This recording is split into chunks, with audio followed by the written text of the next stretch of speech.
धामी गुरु जी, आपकी कल भगवत गीता पे की गई व्याख्या सुनकर अच्छा लगा। एक नई दृष्टि मिली ग्रंथों को समझने की। मेरे अंदर भी जिज्ञासा जगी है कि मैं रामायण के बारे में भी आपसे सुनूं और आध्यात्मिक जीवन के लिए इसका क्या उपयोग है। कृपया हमारा मार्गदर्शन करें। आप सभी साथियों को मेरा मैत्रीपूर्ण प्रणाम।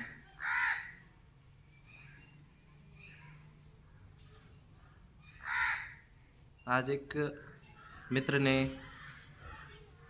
एक और महत्वपूर्ण सवाल किया है,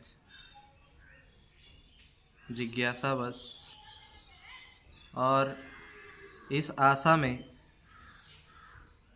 कि उन्हें इस जवाब से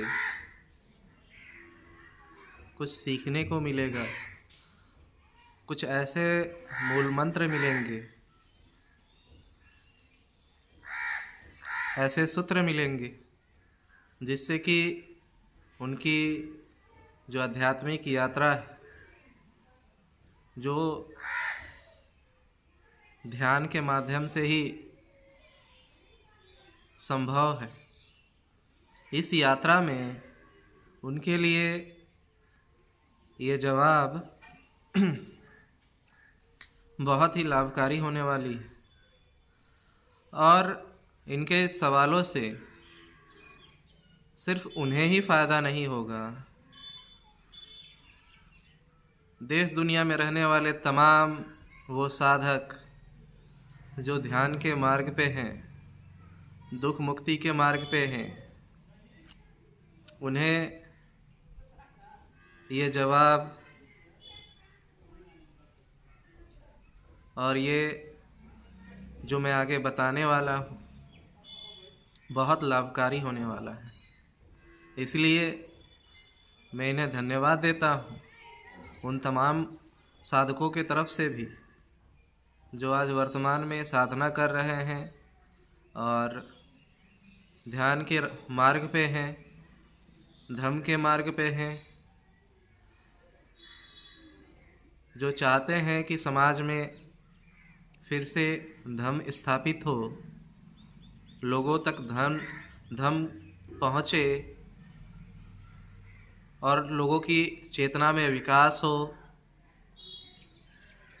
लोगों की बुद्धि का विकास हो, आचरण में परिवर्तन आए, वाणी में मिठास हो। ये सारे बातें सिर्फ इस वीडियो के माध्यम से, जो इसमें जो जवाब मिलने वाला है इस सवाल का, आप सभी को इससे फ़ायदा होगा। इस सवाल में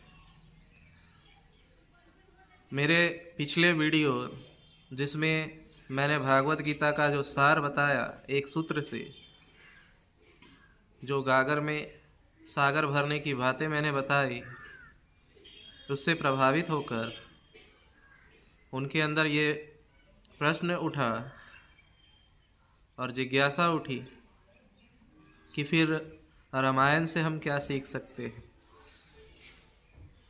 और आप हमें बताएं कि आपने रामायण को किस दृष्टि से देखा और इससे क्या सीखा।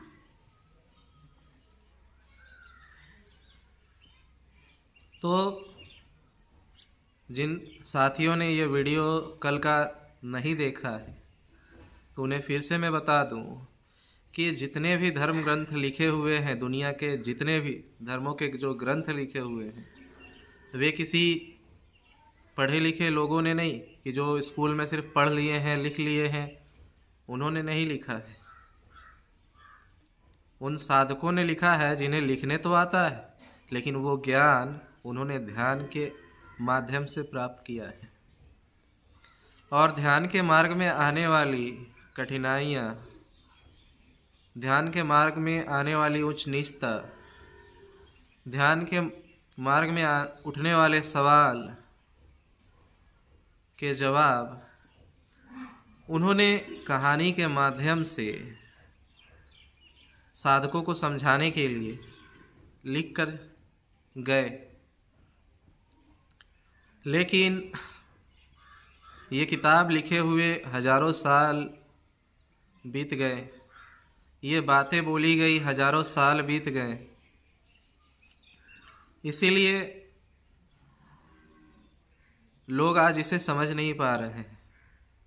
और दूसरा कारण ये भी है कि लोगों में से अध्यात्म समाप्त हो चुका है। लोगों में से धर्म को जानने की जिज्ञासा समाप्त हो चुकी है। लोग इतने ज़्यादा संसार में उलझ चुके हैं कि हर चीज़ को सिर्फ और सिर्फ बुद्धि से समझने की कोशिश करते हैं और सिर्फ फ़ायदे के लिए देखने जाते हैं। उन्हें लगता है कि जो भी चीज़ें वो पढ़ रहे हैं वो एज़ इट इज़ लिखी गई है। अगर एज़ इट इज़ ही लिखी गई होती तो फिर हम कहते हैं कहावतें, मुहावरे, श्लोक, सूत्र, आखिर ये है क्या? एक सूत्र जब हम पढ़ते हैं 2 लाइन में तो उसके मायने 10-10 पेज में निकलते हैं। एक मुहावरा का मायना या एक कहावत के मायने अलग निकलते हैं। अब कोई खरगोश और कछुए की कहानी को देखेगा तो वो खरगोश और कछुए में ही उलझ जाएगा।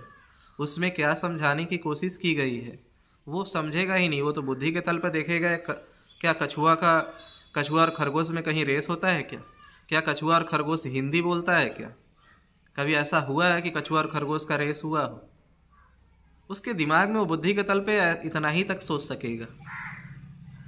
लेकिन क्या कछुआ और जो खरगोश की जो कहानी बताई गई है उसके कुछ मायने हैं। वो कहानी इंसान को कुछ चीज़ें सिखानी चाहती है। इसीलिए उस खरगोश और कछुए को कहानी का पात्र बनाया गया और उसके मायने लोगों को समझाए गए, जो इस कहानी का सार है, जिससे कि इंसान अपने लिए कुछ चीज़ें सीखे। उसी प्रकार से मैंने भी रामायण से जो चीज़ें सीखी और जिस लिए वो लिखी गई वही सीखी, और वही मैं आप सभी को बताने जा रहा हूँ। आप रामायण में के जो पात्र हैं, मुख्य पात्रों के नाम मैं बताऊं, जिसमें राम है, लक्ष्मण है, सीता है, रावण है, विभीषण है, कुंभकर्ण है, अहिरावण है, महिरावण है या शूर्पणखा, ये मुख्य पात्र हैं। और मुख्य चीज़ें ही मैं आप सभी को बताऊंगा, जिससे कि आप रामायण को एक अच्छे नज़रिए से और एक अच्छे जीवन के कल्याण के लिए हेतु आप इसे अगर सुन रहे हैं और इसे जब पूरा सुनेंगे और समझेंगे तो आपके लिए बहुत लाभकारी होगा। इसमें राम चेतना है और रावण मन स्वरूप। राम चेतना स्वरूप और रावण मन का स्वरूप। जैसे ही आप ध्यान के रास्ते पे आगे बढ़ेंगे, ध्यान के रास्ते में जैसे ही आप आगे बढ़ते हैं और ध्यान करना शुरू करते हैं, तो उसमें सबसे पहली रुकावट आती जो है वो है वासना, जो आपको ध्यान के रास्ते में रुकावट पैदा करती है। और ये वासना ही है जिसे रामायण की कहानी में शूर्पणखा के तौर पे दिखाया जाता है। शूर्पणखा रामायण की पात्र है, जिसका मतलब वासना है। जैसे ही आप ध्यान के मार्ग पे आगे बढ़ेंगे, वासना आपको परेशान करने आएगी। दूसरा, जैसे ही आप और गहरे जब ध्यान में जाना शुरू करेंगे और निरंतर अपने जीवन में ध्यान को प्रतिदिन करना और अनुशासन में, डिसिप्लिन में और दैनिक दिनचर्या में इसे शामिल करके करना शुरू करेंगे, तो आपको नींद आना शुरू हो जाएगा। ध्यान के समय आपको नींद आना शुरू हो जाएगा, या आप ज़्यादा खाना खा लोगे। जैसे ही आपको नींद आए या ज़्यादा खाना खाने का मन करे, या मांसाहार या मादक पदार्थ का सेवन करने का मन करे, तो आप जान जाएं कि रावण ने अपने भाई कुंभकर्ण को आपके पास भेज दिया है। रावण का ही भाई कुंभकर्ण है जो ध्यान के मार्ग पे बाधा पहुंचाने के लिए नींद स्वरूप आता है, या तो आपको ज़्यादा भोजन करवाने के लिए इच्छुक करता है, या मादक पदार्थ सेवन करने या मांसाहार का सेवन करने के लिए आपके अंदर इच्छा पैदा करता है।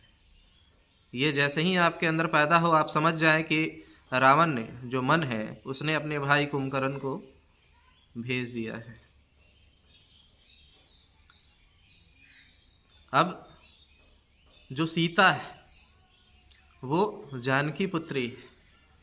आपके लिए कोई व्यक्ति की पुत्री हो सकती है, लेकिन मेरे लिए वो जानकारी की पुत्री है। जानकारी, जैसे प्रत्येक व्यक्ति को पता होता है कि चोरी करना गलत, लेकिन उसे ये भी पता है कि चोरी करना गलत है। और लक्ष्मण, जो कि उसका दायरा भी बताता है कि तुम्हारा दायरा ये है, तुम्हारा दायरा ये है, तुम्हारा सिद्धांत ये है, वो एक लक्ष्मण रेखा है। लक्ष्मण रेखा जो हमारे एक दायरे को समझाता है, हमारे एक अनुशासन को समझाता है, जो हमें बताता है कि हमें इससे आगे नहीं बढ़ना चाहिए। हमारी जो लक्ष्मण रेखा है, तो लक्ष्मण को मैं एक दायरे, एक अनुशासन के तौर पे देखता हूँ, जो हमें बताता है हमारा दायरा क्या है, हमारा अनुशासन क्या है, हमारा धर्म क्या है। और वो सीता को बता चुका है कि तुम्हारा क्या है, जानकारी। जानकारी होते हुए भी हम क्या करते हैं? अगर हम रोड पे जाएं और कहीं किसी का पैसा गिर जाए, तो हम देखते हैं और सोचते हैं कि कहीं उठा ले क्या ये पैसा उठा लेते हैं। मन में लालच आती है, लेकिन थोड़ी देर लगता है कि क्या ये चोरी की श्रेणी में है। जानकारी तो है कि चोरी करना गलत है, लेकिन मन, जो कि रावण है, वो एक भ्रम निर्माण करता है। कहता है नहीं नहीं, ये चोरी नहीं है। चोरी तो उसे कहते हैं। अब देखिएगा, चोरी तो उसे कहते हैं, मतलब वो जो उस चोरी को भी सही साबित करने के लिए उसने जो अपना स्वरूप बदला, इसी को कहते हैं कि रावण साधु का भेष बदलता है। अपने आप को सही दिखाने के लिए साधु के भेष में आता है। तो वहाँ पे वो साधु के भेष में अब दिमाग में आने लगता है कि नहीं नहीं, चोरी तो है किसी के घर में घुसकर ताले तोड़ करके तिजोरी से पैसे चुराने को ही चोरी कहते हैं, किसी के पॉकेट से पैसे चुराने को ही चोरी कहते हैं। लेकिन नहीं, किसी का पैसा हमने गिरते हुए देखा, इसे उठा लेना चोरी नहीं। मन ने ऐसे भ्रम बनाए और आपको भ्रमित कर दिया। मतलब रावण भेष बदल करके सीता के पास आ चुका है।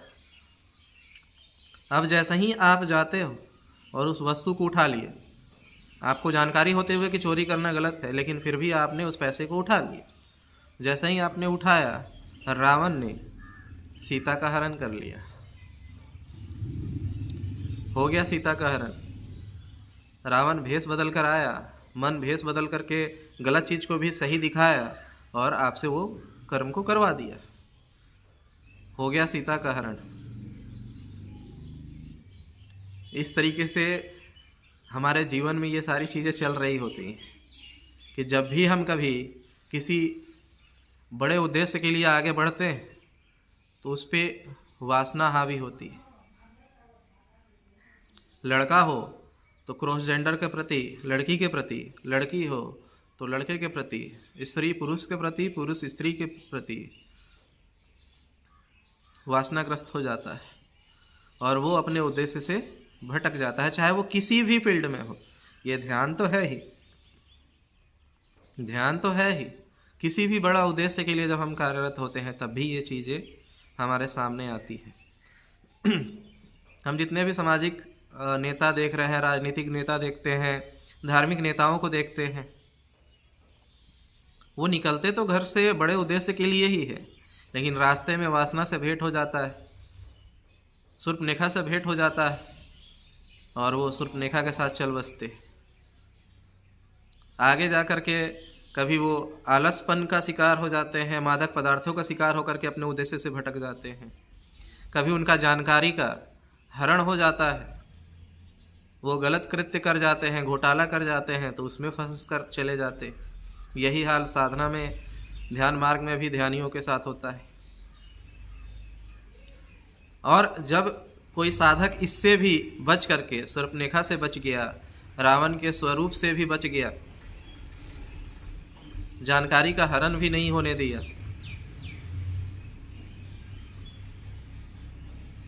या फिर कुंभकर्ण के आने से उसने नींद को भी जाना और उससे लड़ा,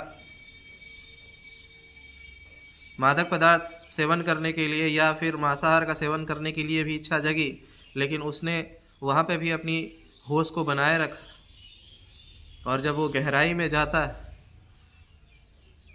और एक लंबे समय के बाद ये अवधि आती है, साल 2 साल, किसी किसी के तो कईयों साल लग जाते, जब वो गहरे साधना में जाता है तो एक अंधेर, इतनी अंधेर जगह पे पहुंचता है,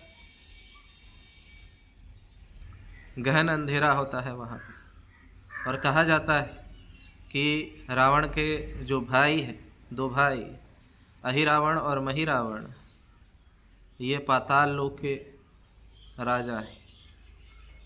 पाताल, अंधेर नगरी, ऐसे अंधेरा, गहन अंधेरी जहाँ पे कुछ भी दिखता नहीं, और वो वहाँ से वार करते हैं। तो बहुत बार ऐसा होता है साधकों के साथ कि जब वो गहरे ध्यान में प्रवेश कर जाते हैं तो अहिरावण और महिरावण उनके ध्यान को तोड़ने के लिए उनको एक ब्रह्म जाल का निर्माण करता है और कुछ ऐसे डरावने कृत्य, जैसे कि उनके किसी प्रियजन के साथ गलत कृत्य को घटना हो, या फिर स्वयं के साथ भी अपनी स्वयं की मृत्यु तक की चीज़ें, वहाँ पे एक भ्रम तैयार किया जाता है ताकि साधक उस ध्यान से टूट जाए, उस ध्यान को वहीं समाप्त कर दे। वो तोड़ने का वो प्रयास अहिरावण और महिरावण गहरे ध्यान में करते। और अगर आप उससे भी बच गए, जिसे हम बुद्ध के जीवन को जब पढ़ते हैं तो वहाँ पे मारा शब्द का उपयोग आता है, वो वही। या फिर हम जब ऋषि मुनियों के बारे में देखते हैं कि वो गहरे ध्यान साधना में होते हैं तो वहाँ पे कोई ना कोई आके उन्हें डिस्टर्ब करता है, चाहे वो राक्षस शब्द का उपयोग होता है वहाँ पे, या बुरी आत्मा शब्द का उपयोग होता है, या फिर उर्वशी और रंभिका जैसे वासना वाली स्त्रियों का नाम लेकर के वहाँ पे उपयोग किया गया है कथाओं में, कहानियों में, कि वहाँ पे वो चीज़ें ध्यान में डिस्टर्बेंस पैदा करती है। तो इस तरीके से जो मैंने बातें अभी बताई और इसी माध्यम से मैंने रामायण को पढ़ा है, इसी तरीके से मैंने रामायण को समझा है, और इसे समझकर हमने अपने जीवन में उससे उतारा, और इस ध्यान के मार्ग पे मुझे बहुत फ़ायदा पहुंचा इस चीज़ों से, क्योंकि मेरे भी मार्ग में शूर्पणखा भी आई, मेरे मार्ग में कुंभकर्ण आए, मेरे मार्ग में मन कई बार साधु के भेष में मेरे जानकारी का हरण करने भी आए, अहिरावण महिरावण भी आए, लेकिन अंततः मैं इस युद्ध को जीता तो केवल एक का चीज़ से, जो उसका रावण का जो भाई विभीषण है, वही उसके भाई ने ही उसे मारने का सूत्र बताया मुझे, और वो सूत्र प्रकृति द्वारा कहीं ना कहीं से आपको मिल ही जाता है, वो विभीषण। और वो बताता है कि रावण को मारना है, मन को मारना है, तो नाभि पे वार करो। ये नाभि पे वार करो आपको भले समझ में ना आता हो, लेकिन नाभि पे वार करने का मतलब होता है आनापान ध्यान विधि के द्वारा श्वासों का चोट मारना नाभि पे। बुद्ध द्वारा, या फिर चाहे आप भागवत गीता उठाए या कुरान या बाइबल, मोहम्मद ने जिस ध्यान विधि को किया, या फिर ईसा ने किया, या गुरु नानक साहब ने किया, गौतम बुद्ध ने किया, वो जितने भी बुद्ध हुए हैं लगभग सभी ने इस ध्यान विधि का उपयोग किया, जिसे आनापान कहते हैं। इस आनापान विधि में हम श्वास लेते हैं और श्वास को फेफड़े तक ही नहीं, उस श्वास को नाभि तक ले जाते हैं और फिर उसे धीरे धीरे छोड़ते हैं और श्वास को आते और जाते नाकों के सामने देखते रहते हैं। इस श्वास की चोट जब नाभि पे पड़ती है तो इससे ऊर्जा पैदा होती है, और ये जब ऊर्जा नाभि से सर तक, सहस्त्रार तक, 7 चक्रों को होते हुए सहस्त्रार तक पहुंचती है, तब मन की मृत्यु हो जाती है। मन की मृत्यु का नाम मौन है, मन की मृत्यु का नाम समाधि है, मन की मृत्यु का नाम बुद्धत्व है, मन की मृत्यु का नाम परमानंद है, मन की मृत्यु का नाम परमहंस है। आप इसे जिस भी नाम से कहो, तीर्थंकर कहो, पैगंबर कहो, ईश्वर पुत्र कहो, बुद्धत्व कहो, समाधि कहो, कुछ भी नाम दे सकते हैं। तो आप साधकों को ये वीडियो बहुत फ़ायदेमंद होने वाला है, और उन तमाम गृहस्थ और संसारियों को भी अपने जीवन के लक्ष्य को हासिल करने के लिए इसको अपने आचरण में लाना चाहिए, इस ध्यान विधि को, और इस कहानी को अपने दिमाग में रखना चाहिए, ताकि जब भी कोई समस्या आए तो आपको समझ में आए कि क्या हो रहा है। मैं आशा करता हूँ कि आपको मेरी बातें समझ में आई होगी और आप इसे अपने अमल में लाएंगे, जांचेंगे, परखेंगे। इसी आशा और विश्वास के साथ मैं अपनी वाणी को यहीं पे विराम देता हूँ। आपने मेरी बातों को ध्यान से सुना, इसके लिए मैं आपका बहुत बहुत अनुग्रहित हूँ। धन्यवाद।